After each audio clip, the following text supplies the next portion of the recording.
1 сентября это праздник такой всенародный, он повсеместный, праздник для каждой семьи.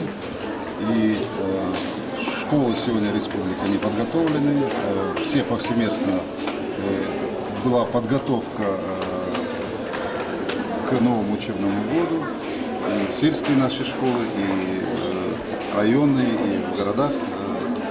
Ну, для нас это, конечно, образование, это приоритетное направление. Мы об этом говорили неоднократно. И подготовительная работа сегодня вот, проведена большая. И я думаю, что эта работа, она очень важна. Я очень